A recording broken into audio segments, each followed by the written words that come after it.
Okay, so coming up, I'm going to take you through step by step building this table and also making the steel base. This base was powder coated, so you won't see me painting it, but everything else we did in-house as normal.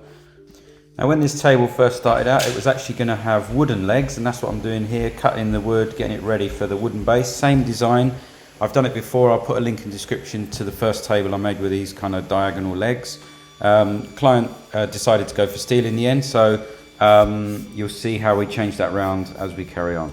When you're resawing big slabs like this and getting them dimensioned down, it's a good idea if you've got the time to do it. Give it like 6 to 8 weeks after you've cut it, because it really takes the stresses out of it as it dries, because even kiln dried wood is never completely dry right the way through, so you can get some twisting. So it's good to cut it and leave it to settle. So if you're new to the channel, Manor Wood Designs is primarily a furniture design business. The way we like to work is the clients come to the studio here, select the actual slab, if it's say a table, big wide board, sometimes with resin more than not at the moment, or if there's no resin, just select the slab. The process is it then goes into our kiln, get it absolutely perfect, humidity, moisture content for their premises, and then we carry on with the flattening process. I've got tons of videos on everything you see in this build. There will be videos on in depth on any of the machinery I use and stuff. If you're interested in that, just have a delve through the channel. You'll find it all there, even this router sled which we make as well.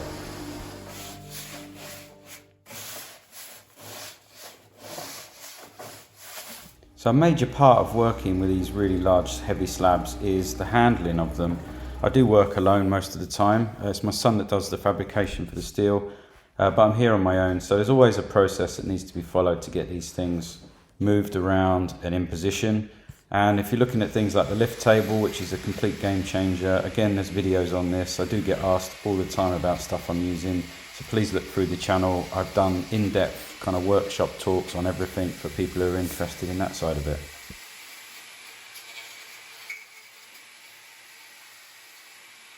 So it's important you clean up the edges, get rid of the loose stuff. You can't really resin on bark and stuff like that. You'll end up with it cracking away. But I never seal the edges with resin.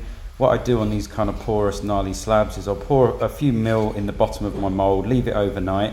I'll run some of it down the edge, but it won't cure because it's such a thin coat. I'm using Glass Cast 50, and a kind of drip coat around the side will still be completely uncured for probably 2 days temperature. So the next day it's still at the B stage, and you'll see me showing you that for the pour.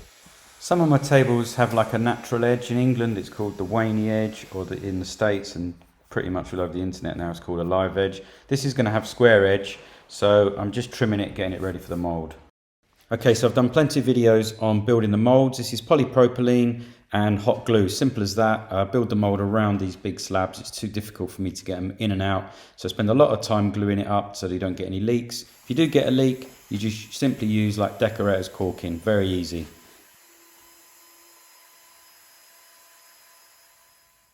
So as usual, I'm going to be doing this in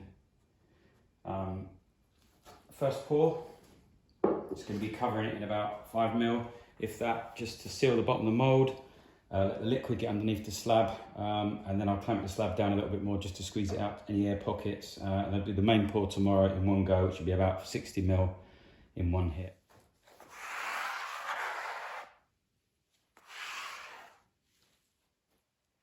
You can see the resin pushing out, which means all the resin underneath should exit now, and we should get a nice good solid coating. Now another reason to do the pour, this first sealing pour, is because of, if you're doing one pour, sometimes the resin, it can find spaces underneath and can bubble up unexpectedly. Not often, but just sometimes. So a good sealing pour is a very good idea. It doesn't look as glamorous as some of the others you see on YouTube. I'm not really interested in that. This is definitely the most tried and tested method for me. Just doing that initial pour and then clamping works for me every time.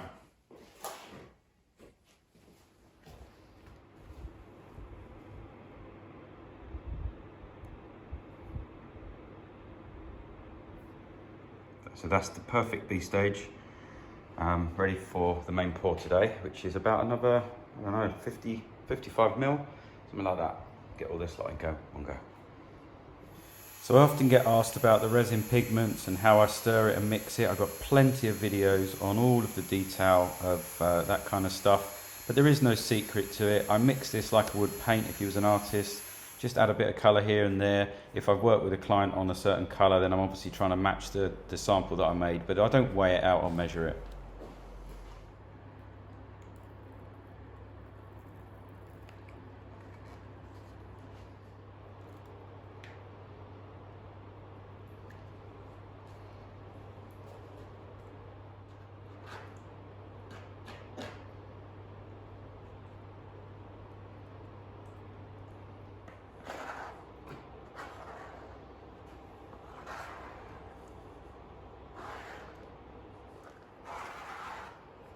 Okay, so after an amount of time, I'm constantly watching this slab, seeing what's going on, checking the temperature with a heat gun, thermal gun, and you get a feel for if you want to agitate the pigment, the metallic pigments, and bring them to the surface. You kind of get a feel. There's no set time.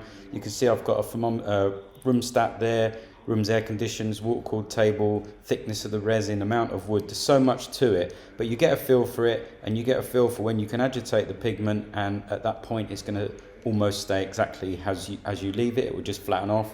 If you do it too soon, it will revert back to the epoxy moving all on its own and making its own crazy patterns, and sometimes that's what people like.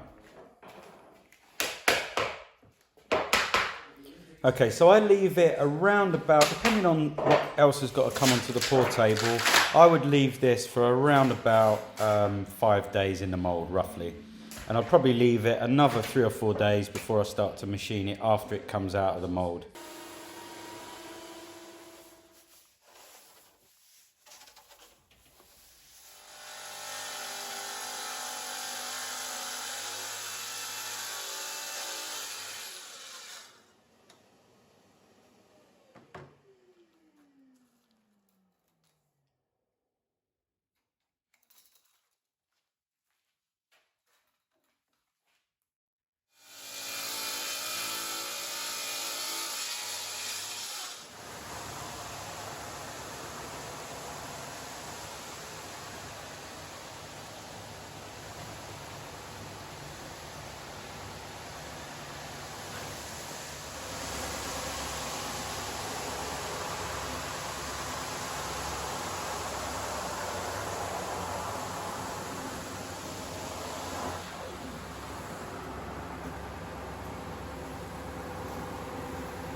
So there's a really good safe way of setting up your whatever sort of jig you're going to use for using your inserts, your C-channel inserts. What I like to do, so I know for a start that on this here, I can just put this on. It's a 2mm offset. This is 2mm. It's a 2mm offset there. So I'm just going to make my jig here. This is just out of some profile, and I'm just going to put my 2mm offsets in all the way around. Really, really simple way to do it. And just nip that up. That's it really. I'm going to bring that over to the workpiece, and I know I'm going to get the right space all the way around.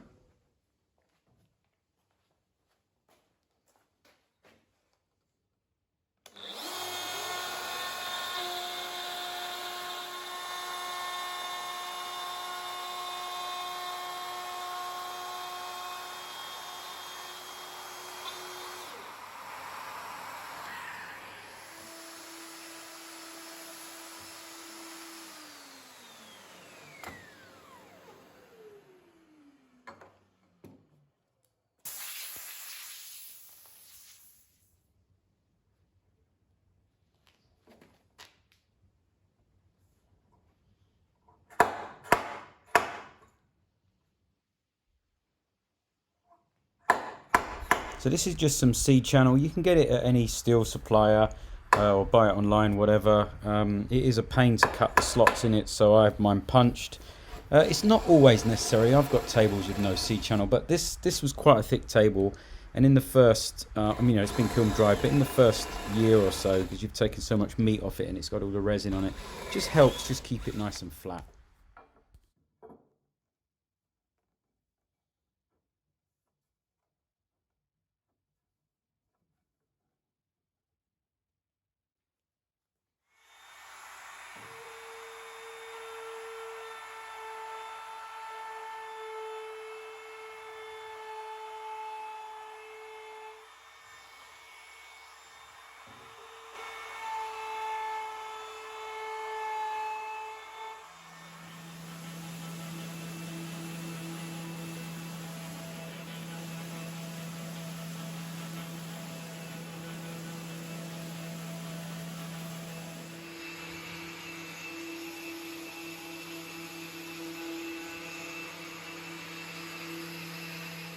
So there is no secret to the finishing and the sanding at all. Obviously I do not video me for 2 days on and off coming back and checking and changing grits, but you do need to spend on a table like this probably 2 days on the finishing, and that is working through the grits. And as I said before, the most key factor here is working for a long time on the 120 plus. In the 80s you're going to get some scratching and some sort of pigtaily marks.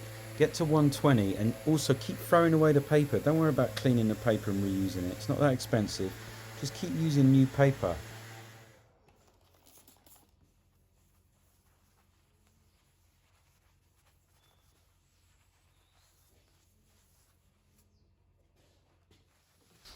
So here I'm using hard wax oil, my Heidelberg hard wax oil. There is links in descriptions if you want to buy some in the UK or whatever. Quickly do the underside first, then I fit the steel inserts to keep the thing as flat as possible, and then I flip it straight away once I've buffed this in and do the other side.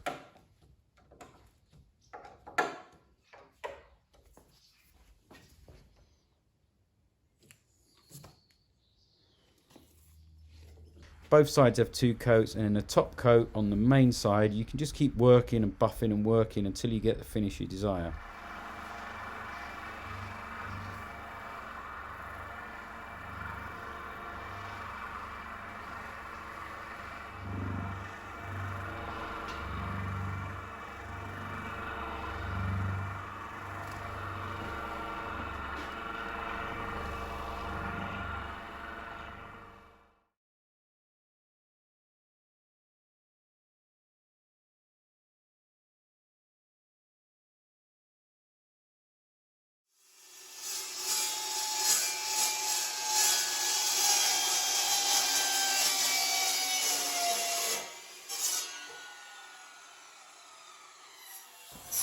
Okay, so this is my son. He's a full-time fabricator, and he also makes all the legs we design here at Manor Wood when they are made of steel.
The great thing about designing everything in-house and having everything completely custom made is that no two things are the same. You can also, if you're using resin or wood with any sort of defect, you can also adjust the base design so that your fixing points are all in the right place. All the slabs are cut completely differently. There's no set mold, so anyone can have any size they like, and being able to create the bases to match means you get the proportions right. So as a designer, this is something that I'm really passionate about.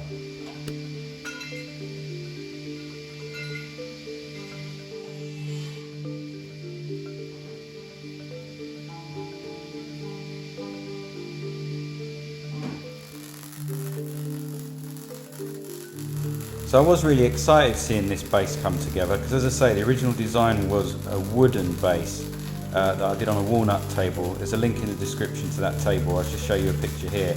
And I really like this design. It makes it look like a piece of art rather than just a base for a table. That's pretty much it for this one. These legs were sent off to the powder coater. You'll see in a minute they were actually powder coated black for the client.